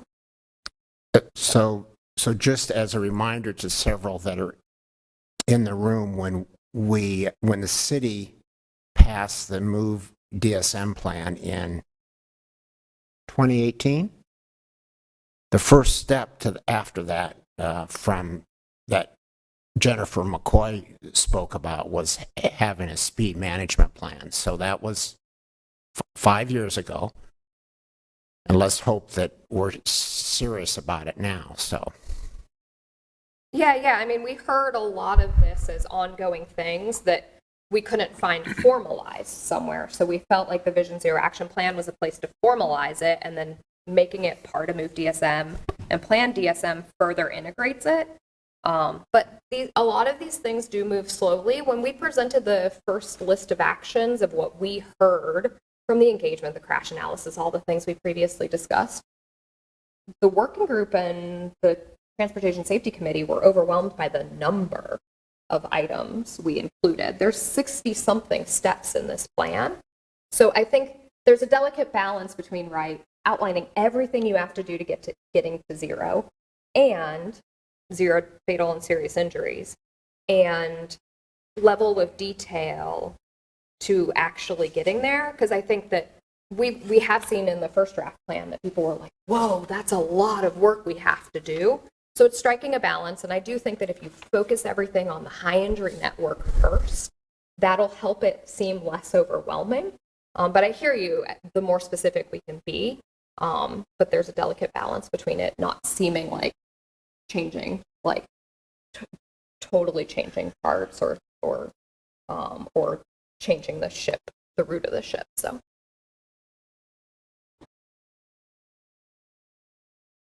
Any other comments, thoughts on promote safe speeds? I should mention at this point too that we're collecting feedback through May 4th from everyone, including you all. I believe you all got like a unique link to City Council so that we know it's your comments. We'll be collecting that feedback through May 4th. So the more specific feedback you give us, the easier it is for us to integrate it into the plan based on what we heard from the Des Moines community. That link, I guess I missed. Was that I'm not recalling it, but was that in an email? Like I don't know that I. We'll resend that, but we're short on time here, so we do need to keep moving forward. We'll resend it. Yeah, I believe you all either got an attachment or a link of the plan. We got the attachment of the plan. Okay. We'll coordinate with the city staff on the link. Regardless, you have the plan. You can give us comments in the PDF a number of different ways so that we can get it integrated. Okay, promote a culture of safety and safe street behavior. So this is around changing in the way in which people operate on our roads, which you can do through design, enforcement, education, awareness, but it's about communicating that speeding is not going to be accepted in Des Moines, that we need to look out for each other on the roads in many ways. that it's not just about enforcement, but also incentives. One of the unique things we did in Des Moines is nationwide insurance served on the working group. We felt like whatever in Iowa or in Des Moines, you all have a high concentration of insurance companies that are based here or have offices, major offices here. So we thought that that was something that was unique. So we'd love to work with those insurance companies and a Vision Zero working group if it continues beyond the development of this plan to create incentives to encourage safe behaviors rather than just punish unsafe behaviors. Work with schools, do safety towns to teach kids the rules of the road and being safe and also keeping an eye out for each other from a young age, because that'll change the way in which they operate. When they're older, doing re-driver's education. We don't do enough driver's education. We give people a driver's license at 16 and then never test them for their aptitudes again if you have a high number of tickets, or if you've been in a serious crash, requiring retraining before you can get a driver's license back. Stuff like that all falls under this safety culture element. Any other specific feedback on these? And keep in mind, these are just the actions. There are steps under each one of these that are actually in the plan. We're just trying to keep this presentation at a higher level. And then the last one is improved data and transparency. So more regular updates to the public. As part of this plan, we help the city staff establish a Vision Zero webpage to provide updates. Do pilot projects, ask for feedback before you spend millions of dollars on reconstruction. Make sure that those pilots don't stay in for too long and that you're maintaining them and moving them to permanent projects if they're working. One of the things we've recommended to the city is to do a before and after crash analysis on projects you've recently been doing. Are they eliminating crashes? Are they reducing fatal and serious injury crashes is a very important statistic. So that's something we see as an immediate next step, is to do a before and after crash analysis. Report back to the community about Vision Zero progress. We're recommending at least doing an annual report to look at the latest year of crash data, look at what's working, look at what you've done, and what's not working and what you need to change. Maybe it's committing more funding or adding more staff in order to be able to do more of this stuff. Any feedback on these? Okay, and I wanted to go back to what does Vision Zero look like? The goal of Vision Zero is to eliminate fatal and serious injury crashes. As I mentioned earlier, it needs to be the whole community doing it, and it needs to be on all streets to actually get to zero. And that's something that we haven't seen in other communities, that it's been the city as a government trying to change things, or it's been only on locally owned streets. So one thing we're trying to do in Des Moines is broaden that. So the whole community is getting to zero across your entire city, not just streets that you own. So as I mentioned in discussions with the working group, the safety committee, staff interviews, we came up with the goal year of 2040, where we feel like you can have enough projects and actions and steps in place to where you can realize this goal, which this was a comment as we started the project of how do we realize this and have a reasonable goal of changing resources. Because in a lot of Vision Zero communities, we've seen a goal year of 2030, but they haven't changed a whole lot in order to try to get there. And I think the biggest thing in Des Moines is I would encourage you to change as much as possible to actually get here. So we charted a path to 2040. So essentially the blue line on this graph is what you will measure your Vision Zero program and roadway safety around. If you're above that blue line, which we currently are, you need to dedicate more resources, whatever that looks like, to preventing fatal and serious injury crashes from occurring. So this is the number of people being killed or seriously injured on roadways in Des Moines. So if you're above that line, you need to do more. If you're below that line, keep doing what you're doing, and you'll hopefully continue to hit this trajectory. So this is kind of how you're going to measure yourself annually around what you're doing and what's working and what's not. Any feedback on the goal year or this path? So is the goal strictly about getting to zero KSI, or is it also like to increase the mode share of transit users and walkers and cyclists? Is that, or? There are other performance measures in this plan related to roadway safety. Those examples are important. I do not want to minimize them at all, but there's something we would recommend go into your MOVE DSM plan because it's a broader transportation goal, which, right, this Vision Zero plan will sit under. Okay, but some cities have included those as part of their Vision Zero Yeah, plans, and I mean, right? my feedback is I think it's a lesson learned as someone who's looked at a lot of plans and done a lot of plans. I think if you put too many broad goals and performance measures into Vision Zero, it's overwhelming and you don't know where to focus. So I think that's a lesson learned that I would say actually older plans, they tackle a lot of tangential issues because, right, this is all interconnected, but then they don't have kind of specifics. Hearing what the feedback we've gotten so far from you all, I would say in Des Moines, I would recommend further focusing on safety so that we can be more specific with things like speed management. Well, I have a question, and this is maybe a big picture philosophy in terms of part of what we're trying to accomplish, right? Because when I asked about this earlier, one of the things that at least I thought I heard you say is that if our streets are safe, if we've done a good job of creating safe streets, and we're hitting that piece of the benchmark, one of the things that we will see is more people walking, biking, using those other modes of transportation. Spelling. We won't see that if we are not successful in making our streets safe, right? I mean, Yes. So I guess that seems like one of the primary metrics then, right?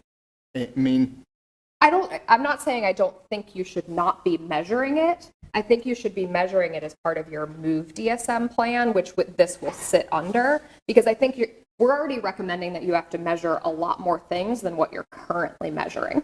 You can certainly measure additional things, but Vision Zero's goal of eliminating fatal and serious injury. So if you have limited resources again, that is the one thing I want you to measure. Are there a million other things you should measure? Yes. Are there some things we can't currently measure? We don't have volume data for peds and bikes in most countries in the United States, or you have to do stuff like do counts at certain locations in order to even get like a spot sense of what that's happening. So measuring more things usually means you have to have more resources. So if you have limited resources, which every agency does, if I were to recommend you measure one thing, it would be this. We have other performance measures as part of this, but number of bikes on a road, most cities don't have that data. We're recommending that actually you all need more asset management inventory. Like right now you guys have in your GIS catalog, like where signal boxes are located, but we don't have like turn data. To understand details of crashes and where crashes could occur, you've got to build more data in order to analyze it. So this is important, but you would have to build a lot of data in order to measure it, whereas you can be measuring this and other performance measures that we've recommended in the plan currently. Keep in mind also every step has a performance measure with it, but you kind of have to more broadly keep an eye on the broader picture, which is eliminating fatal and serious injuries. So. I was just going to, since a lot of the arterial roads are state highways, so how integrated is the state in the discussion again? The Iowa DOT serves on the Vision Zero working group, and we are currently coordinating a follow-up discussion with them, as well as the MPO, because the MPO is also starting a safety plan, and we think they should all talk to each other. But your Vision Zero working group was a broader body of people than what we've worked with in past communities. And we worked closely with the city to recommend who served on that. Like the nationwide example that I used, we were like, hey, the insurance industry, that's something unique to Des Moines. Can we capitalize on that? Do I think it could go further? Do I wish more people were involved in these actions so it's not the city government's plan? Yes, but people only have so much time. So we've tried to be as detailed as we can based on what we've heard so far. Any other feedback about this chart or the goal year or any other performance measures you'd recommend?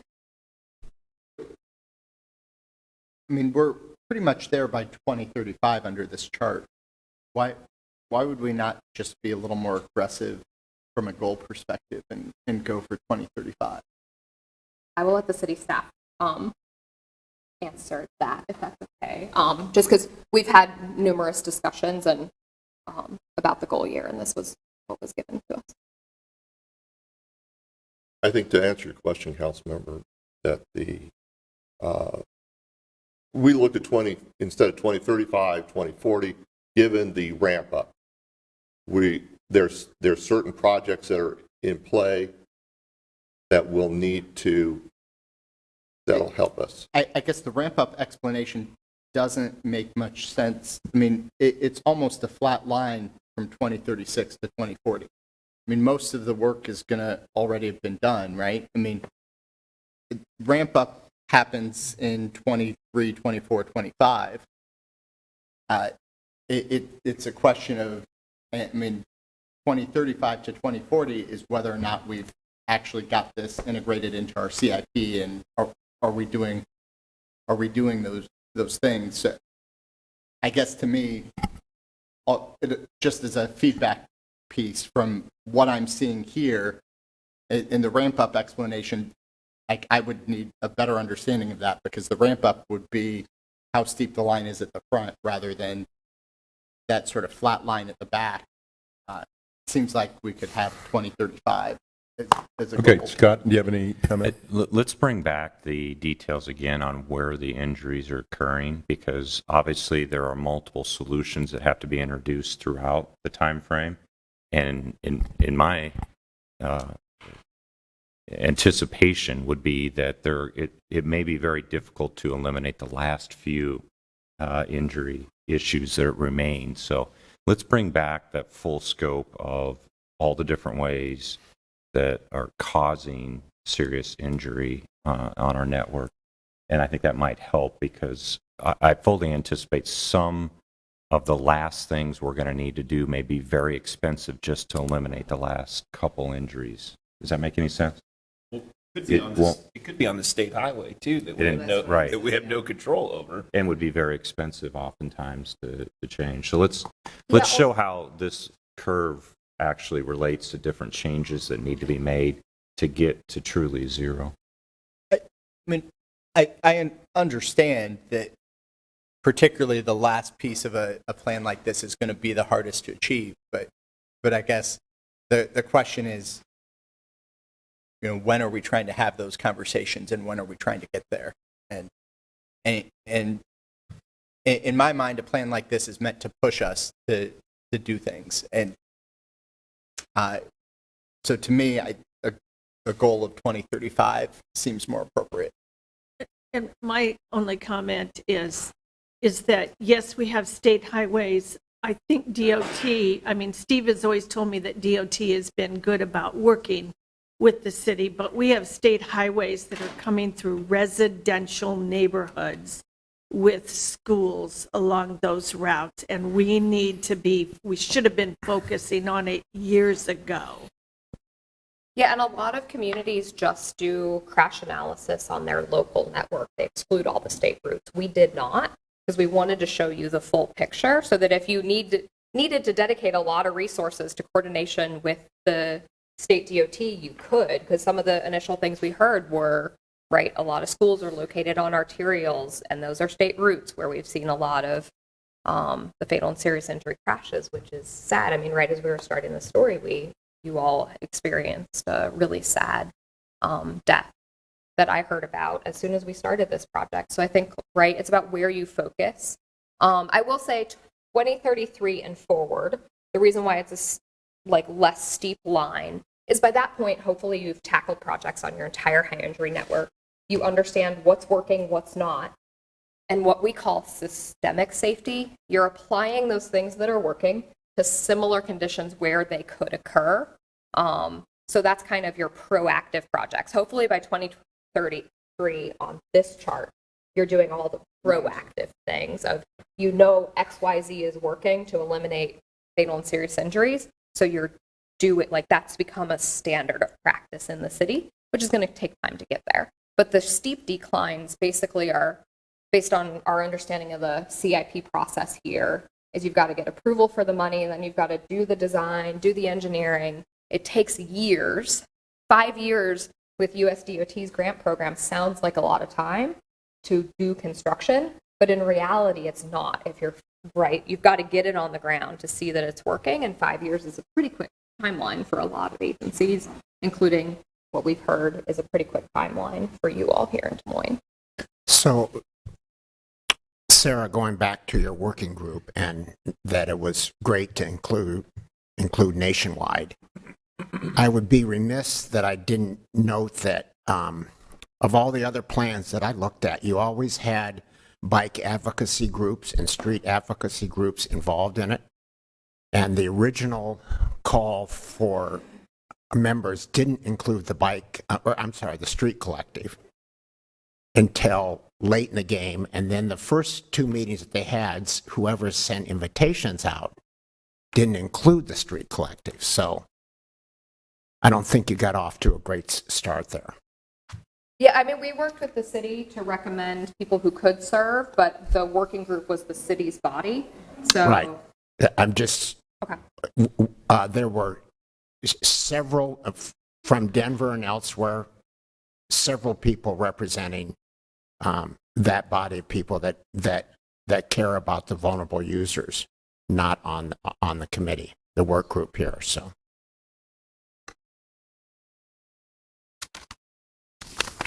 Okay, so another thing that we looked at, and I'll try to go quickly, and please let me know if we need to transition to the grant program instead. Do you want me to? We do need to finish up in 5-10 minutes. Yeah. If we need more time, especially if council members want to have individual discussions, that may be possible too.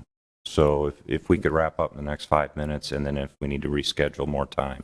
That's probably a good idea. I've got 10 questions that I haven't had a chance to ask yet, so. And I am here in Des Moines for the next 2 days. I have some availability. I am happy to do that as your schedules allow. Let's give it a shot. Thank you. Okay, so we realize that the high injury network can be overwhelming. Most agencies can't do a project on every street in the first year that you start a program like this. So usually you have to further prioritize on where to start and then further roll out the projects. So part of what we looked at is a further prioritization of where you should start and continue to roll out projects as you start to do these. And so we did a weighted project prioritization. Mostly the highest weighting was on fatal and serious injury crashes because that is the focus of Vision Zero. But there were other factors that we felt were important for you to integrate. We would recommend that this project prioritization, while we did it for the high injury network, we would recommend that you integrate this into your overall street project prioritization process so that you're prioritizing Vision Zero projects over in your overall CIP process. So we've given the city staff this calculation sheet where you could, if you're considering a project on X road, you could run it through this and say, okay, is it still a top priority through Vision Zero or not? So we wanted to make sure that we looked at equity as a consideration, the feedback you got from the public, so that not just based on historical crash data, right? Because we know crashes occur that never get reported to police. So those were all factors. But again, the focus of Vision Zero is fatal and serious, so we put the most emphasis there. But our priority still is to fix the roads that need to be fixed first.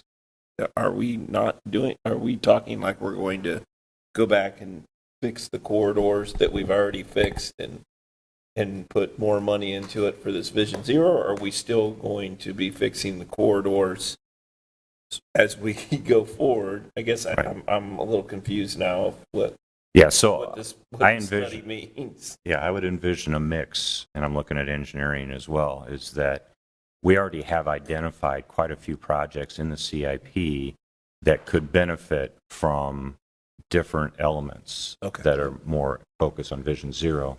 Yep, Honorable Mayor, members of the City Council, Steve Neighbor, City Engineer. We'll continue to do, we've got a high-level pavement management plan. That the goal is to continue forward with that planning effort in fixing streets. We're in the process of doing a high-level stormwater master plan. We're going to continue to attack stormwater. What we've been doing, and kind of the question earlier about have we been implementing these practices, is a lot of it has been focused around where are we doing other things. And so when we reconstruct Fleur Drive, for example, this phase 3, you'll notice that some of the turn lanes are disappearing. The acceleration lanes are disappearing, which makes it better for pedestrians, shorter pedestrian crossing distances. So we've been doing these things as we've been doing projects.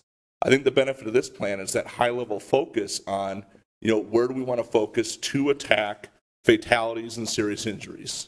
And you'll see coming up here, we've got a list of projects that we think are great candidates for Safe Streets for All to try and be aggressive and attack those things. And they are projects that we have some money programmed to the CIP. We've done some planning level analysis on these, and we think they'd be great candidates because they're on the high injury networks and they meet the criteria for Safe Streets for All. So I'm interested to see which ones they are. Yep.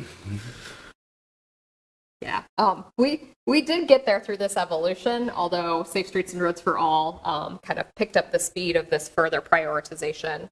Because, you've got to figure out what your budgets are and what you're applying for. So from that weighting, these are the corridors that were a high-level priority, what we classified as the top priority. Essentially, there were 3 buckets of projects. We realized you're probably going to have to take these and further break them down. But basically, these all had a similar weighting that this is where, if you were to prioritize safety projects, this is where you should do them.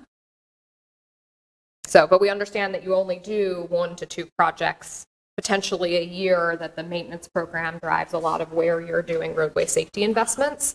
So if you were to make investments on safety alone, this is where we would recommend you all focus. And Steve, I'll ask you, Army Post Road, we've had a study, that corridor, and I know we have money programmed in 2027, probably before to do the Southeast 36 roundabout, but that's not listed in one of these. Yeah, that one's not on the high injury network. So that's why it's not listed. But that is one of those streets that We've had fits. fatalities on that. Yeah, that's correct. Yep. Out on, and so we already have the roundabout. That's the first project coming, and then we've got part of the STBG money for the rest of that project. That's one of those again that we still would move forward with from a condition standpoint of the road, and also there's been a lot of development in that area to deal with what's going on in that area. So I would not recommend stopping that project at all. It just is not on the high injury network. So, I mean, it's a safety issue also. I mean, there has been fatalities in the last 5 years on that road, at least 2 I can think of. Yep, absolutely. Yep. And that's not on one of these priorities. I mean, that surprises me. It was on the second priority list, but this is the corridors that had the highest number of fatalities. But yeah, just to be clear, 1,000%. We've already got money programmed. We need to do the roundabout at Southeast 36 and Sooner than East later. Army Post. We need to. We've got we got students that commute to the high school to the southeast there, and so we recommend those projects continue to move forward. So. Yeah, and anything that is a roadway enhancement project, we recommend you look at safety. You go back and you look at the crashes, the people that are involved in the crashes, the type of crashes, to make safety enhancements. These are just the ones that if you were to do safety project alone, this is where you should focus. But I think you all are doing a really great job of prioritizing all road users, doing safety improvements on just your regular enhancement projects. So I mean, continue to do East that. 14th, we're not, I mean, we can give our input, but that's a state highway. I mean, we can give all the input, and we have given input.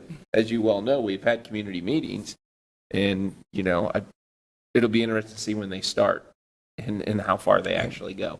Yep, totally agree. That's why we think it's important to have those state routes on this list so you continue Yeah, to no, I have those get it. conversations. Some agencies are transferring right of ways because they don't feel like the state DOTs are doing it fast enough because, right, if you know it's an issue, some agencies are going about it that way. Not to say that you need to We're do not that in gonna Des do Moines, but just knowing it is a focus area, you just focus a little differently by encouraging improvements from the state DOT. So the city staff did a further analysis of these top priority corridors and looked at where things currently were and what they were trying to do, either through repaving, if something was already going on in the CIP, or the planning phase. And with that, I'll turn it over to John to talk about the rest of the coordination on projects. So as you see on this map, it indicates the high injury network, the top priority of the high injury network, as well as what we've recently completed, the CIP, as well as the those that are in the planning process as well. Our next steps in this plan, and then moving forward, right now we have an online public comment period through May 4th. We have a workshop at the Eastside Library tomorrow evening.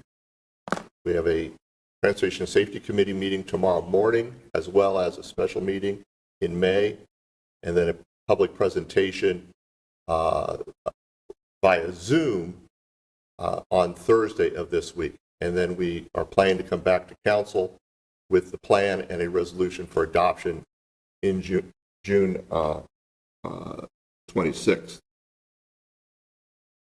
So today, the other aspect that we were looking at and just needing feedback was the Safe Streets for All implementation grant. This grant requires, just at a glance, it requires an action plan that meets the SS4A requirements, and more importantly, a resolution with the goal of a year. Right now we have 2040. As mentioned, the application submittal date is July 10th. The grant amounts are expected to range between $2.5 to $25 million. There's an 80-20 split with 20% non-federal match. And a project must be completed within a 5-year period. Are these grants annual? These are annual grants. Okay. The key selection criteria for the grants will be safety impact. So looking at what's on the high injury network, for example. There's an equity, engagement, and collaboration component to that. And then another criteria is effective practices and strategies to promote systemic safety improvements. Also, how does it align to other DOT strategic goals? This is primarily US DOT, but also Iowa DOT goals. But the most important one is project readiness, completing the work within 5 years. Looking at the data that we have, the CIP projects that we have programmed already, so that we can get that 20% match already programmed and move forward, because we have such a short time frame of 5 years, as well as by July 10th of this year. These are the projects that we'll be recommending, or we're suggesting for the grant, and I'll go through them each. But why these projects? They meet the selection criteria in the grant. They're part of the high injury network. There's already a non-federal match that is in our program right now. The concepts have been developed for the work, and they have been vetted. Many of you will have already seen the concepts that we're going to for the projects that we're going to talk about in a few moments. And again, they're project ready. The first one is Martin Luther King Parkway and 19th, Cottage Grove to Washington Avenue. This is right-sizing both streets, adding shared trail, adding grass parkway on the west side of MLK to separate sidewalk from roadway. and resurfacing the road pavement. It is right now programmed for 25 to 26 construction year, and the grant amount would be $3.2 million of the total construction cost of $4 million. And all of these projects that we're looking at are construction money, not the design or the planning money. We already have money in the budget, $4 million. Yes, sir.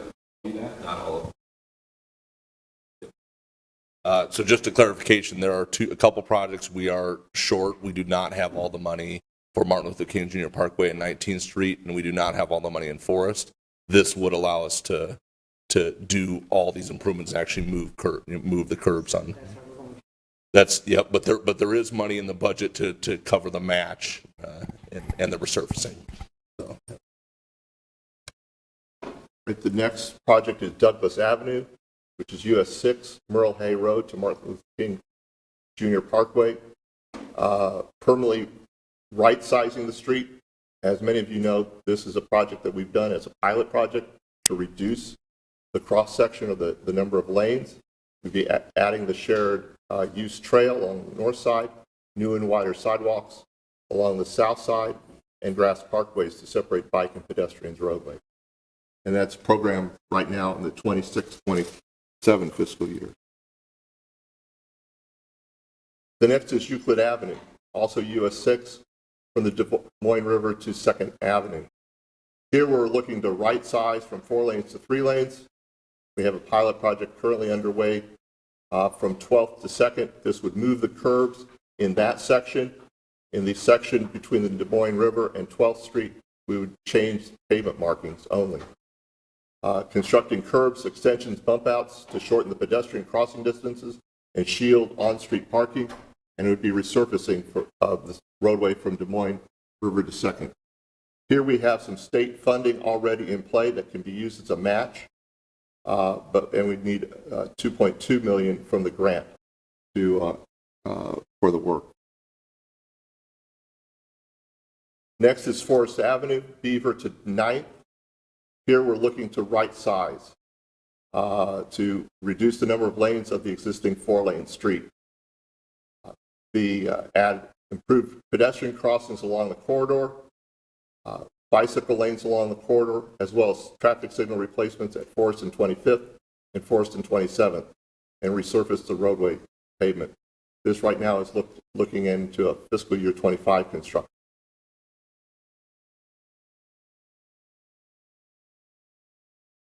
And next is Southeast 14th Street and Maury Street. This is one of the most highest crash histories in the state of Iowa. We've had significant amount of public engagement, primarily through Iowa DOT's efforts, but this would reconfigure this intersection, add shared use trail along the west side, and improve access management along US 69, and would resurface the roadway. This is an overview map of where these are kind of placed throughout the city. The total amount that we would be proposing to have the grant for is in the amount of $16 million. And these are the breakdown of other federal funds that have been identified or attached to the various projects, state monies, as well as the city portion that is programmed. And John, when would you hear or when would you expect to hear if you win these grants? The anticipated award announcement is December of this year, possibly January. That's the guidance that has been given in the notice from of federal funding. And the key is you have to have a Vision Zero plan in place, maybe not fleshed out, but... That is correct. It's really, you need to have whatever they call a final plan that meets the minimal criteria, but most importantly, a resolution with a commitment to Vision Zero from the governing body. Okay. Well, quoting the esteemed Roy Kent from Ted Lasso, don't settle for fine in your Vision Zero plan. My question, there are minimum requirements. Do we have any sense, because there's a pretty broad range of what a plan can look like that meets the minimum requirement. Do they evaluate the quality of a plan and look at the plan itself, or are we just sort of checking the box and letting them know that we've got a plan in place and just having the plan is all that matters? I think they do evaluate the plan to a certain degree, but they also have a provision in there that if a community does not have a consolidated plan, if they have elements of what would qualify as an action plan in multiple other plans or documents, that they can coalesce that together and qualify as an action plan. So there is a criteria that is shown in the funding announcement that does indicate or should give guidance as far as what the plan should address. It's an interesting criteria in that I believe there are 9 steps. There are 3 that are, or 9 criteria rather, there are 3 that are required. Of the balance, I believe it's, you got to get 4 of the balance, the 4 of the 6 that remain. So that is kind of the qualifying self-certification that is included. Okay. I don't know that I have a sense. Maybe this is something to follow up with the folks from school on how this is evaluated and what from other places. Because I get that we've got the criteria, but on all these things, they're arranged, right? Like, for example, the minimum might be to have a plan with a 2040 Vision Zero, but do they weight better if a plan has a goal of 2035 rather than 2040? I don't. There's, in your actual application, if you decide to go forward with this, really what they're looking at is, do you meet the minimum criteria like the Vision Zero resolution by a target year? That is a minimum. They scan the plan, I would say, at a super high level, but what they're really looking at is need and impact for who they select. I'd say 90, in year 1 of this program, 410 communities got money. Most people that applied got money, but they have 2 thresholds of what they're looking at, which is fatal and serious injury crashes and demographic equity information. So if you meet those thresholds, you're more than likely to get awarded as long as you've done all the things you need to do to prioritize the projects where need and impact is greatest. Does that answer your question? Okay. So the fact that these are high injury, like we've identified these in the priority high injury network, the equity overlay, pretty good overlap. Like those are the criteria that are going to be weighted more in this process. Yeah, like they're not going to read through every single action and step, which is why I say we've got some time to finalize those so that they're thoughtful for your community and more specific. What they're looking at is the projects you're applying for, which can be programmatic or construction or anything, are what are going to have the most impact and are where need is greatest. So it should basically be a project on your high injury network, because I think you have a hard sell if it's not.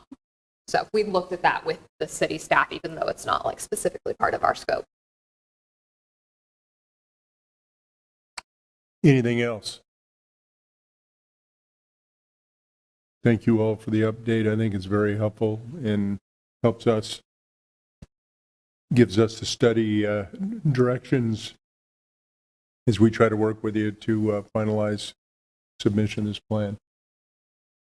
So Scott, any quick ideas? I think we're going to pass on the last item. Yeah, we'll reschedule the last item. And actually, I'll send out an email to council about what the upcoming workshops and sessions look like over the next 6 or 8 weeks, because we've got quite a few. Thank you. All right. Thank you all for being here this morning and all the input and questions from council. We've got a 4 o'clock. All right. We've got a closed session at 4. We'll see you all then. This meeting is adjourned.